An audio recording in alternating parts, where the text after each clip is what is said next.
থেকে 940 বছর আগে বিশ্ব মানবতা যখন বুলুন্ঠিত ছিল, মানুষের মধ্যে যখন কোনো মানবতা ছিল না, আল্লাহ পাক দয়া পরবশত হয়ে 1078 সনের 17 মার্চ মোতাবেক 470 হিজরির পহেলা রমজান তারিখে আল্লাহ পাক একজন মহামানবকে এই পৃথিবীতে পাঠিয়েছিলেন। আর সেই মহামানবের নাম হলো মাহবুবে রব্বানী, কুতুবে সুবানী, পিরানে পীর, দস্তপীর, বড় পীর শেখ মোহাম্মদ মহিউদ্দিন, যিনি এই দেশে বড় পীর নামেই পরিচিত। বড় পীর আব্দুল কাদের জিলানী রহমতুল্লাহর সন্তানের সংখ্যা ছিল 49 জন। তার মধ্যে তার 27 জন ছিল পুত্র সন্তান, কন্যা সন্তানের সংখ্যা ছিল 22 জন। বড় পীর আব্দুল কাদের জিলানী রহমতুল্লাহর 12তম পুত্র সন্তানের নাম ছিল শেখ মোহাম্মদ জিয়াউদ্দিন আবু বকর রহমতুল্লাহ, যিনি 1134 খ্রিস্টাব্দে জন্মগ্রহণ করেছিলেন। শেখ মোহাম্মদ জিয়াউদ্দিন আবু বকর রহমতুল্লাহর 7ম পুত্রের নাম ছিল শেখ মোহাম্মদ জহির।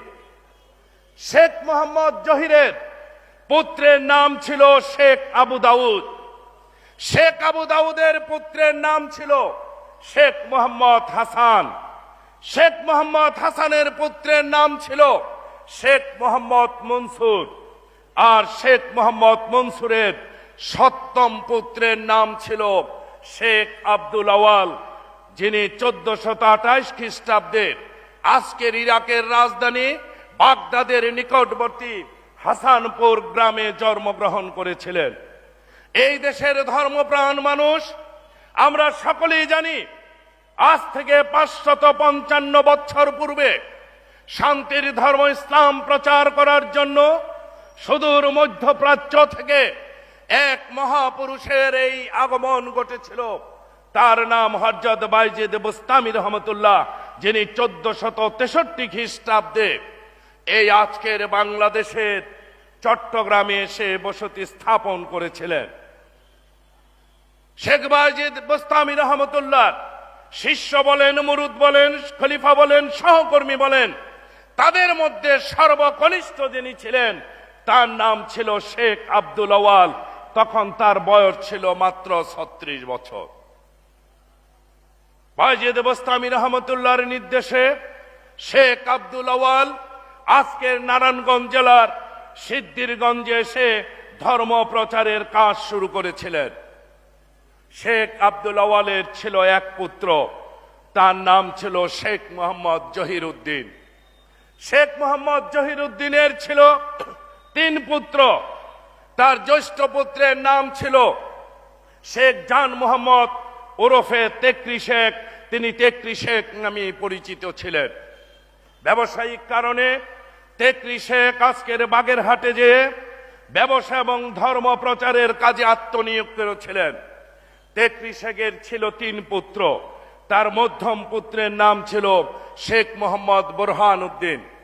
শেখ মোহাম্মদ বোরহান উদ্দিন আজকের গোপালগঞ্জ জেলার ডিমলায় যে বসবাস করা শুরু করেছিলেন, তিনি অত্যন্ত ধার্মিক সৎ লোক ছিলেন। তাই আজকের টঙ্গিপাড়ার বিখ্যাত কাজী পরিবারে তিনি বিবাহ বন্ধনে আবদ্ধ হয়েছিলেন। শেখ মোহাম্মদ বোরহান উদ্দিনের ছিল 3 পুত্র। তার মধ্যম পুত্রের নাম ছিল শেখ মোহাম্মদ আকরাম। শেখ মোহাম্মদ আকরামের ছিল 1 পুত্র, তার নাম ছিল শেখ আব্দুল হামিদ। শেখ আব্দুল হামিদের ছিল 1 পুত্র, তার নাম ছিল শেখ লুৎফর রহমান। আমার ভাইয়েরা, বন্ধুরা, মহান সৃষ্টিকর্তা আল্লাহ পাকের কি অপার মহিমা! 1078 সনের 17 মার্চ তারিখে বড় পীর আব্দুল কাদের জিলানী রহমতুল্লাহকে তিনি পৃথিবীতে পাঠিয়েছিলেন। আর গুনে গুনে 842 বছর পরে 1920 সনের সেই 17 মার্চ তারিখে শেখ লুৎফর রহমানের ঔরসে সারা খাতুনের গর্বে আরেক শিশুকে আল্লাহ পাক পাঠিয়েছিলেন, যিনি 24টি বছর পাকিস্তানের স্বৈর শাসনের বিরুদ্ধে আন্দোলন করেছেন, বারবার যিনি কারাগারে গিয়েছেন, 2 বার ফাঁসির কাস্টে গিয়েছেন। বাংলাদেশের মানুষ সংগ্রাম করে রক্ত দিয়ে 69-এ যাকে জেলখানা থেকে মুক্ত করে বঙ্গবন্ধু উপাধিতে ভূষিত করেছিলেন। আর 1971 সালের 7 মার্চ তারিখে ঐতিহাসিক সোহরাওয়ার্দী উদ্যানে জানিয়ে বলিষ্ঠ কণ্ঠে যিনি ঘোষণা দিয়েছিলেন, এবারে সংগ্রাম আমাদের মুক্তির সংগ্রাম, এবারে সংগ্রাম স্বাধীনতার সংগ্রাম।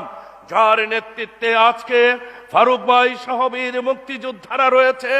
1971 সালের 25 মার্চ দিনগত রাত্রি 12টা 1 মিনিট থেকে 3 মিনিটে যিনি বাংলার স্বাধীনতা ঘোষণা করেছিলেন, যার আহ্বানে সাড়া দিয়ে এই বীর মুক্তিযোদ্ধারা মুক্তিযুদ্ধে অংশগ্রহণ করেছিল। আমারও সৌভাগ্য হয়েছিল মুক্তিযোদ্ধা হিসাবে মুক্তিযুদ্ধে অংশগ্রহণ করা। আমার ভাইরা বন্ধুরা, বড় পীর আব্দুল কাদের জিলানী রহমতুল্লাহর 13তম অধস্তন পুরুষ, জাতির পিতা বঙ্গবন্ধু শেখ মুজিবুর রহমান, আর যার কন্যা আজকে বাংলাদেশের মাননীয় প্রধানমন্ত্রী জননেত্রী শেখ হাসিনা। আজকে যারা ইসলামকে নিয়ে কথা বলেন, কথায় কথায় মিথ্যা বলিয়া উড়ান, আমি তাদের উদ্দেশ্যে বলতে চাই, সত্যকে কোনোদিন মিথ্যা দিয়ে ডাকা যায় না। সত্যকে মিথ্যা দিয়ে ডাকলে তার পরিণাম জাহান্নাম।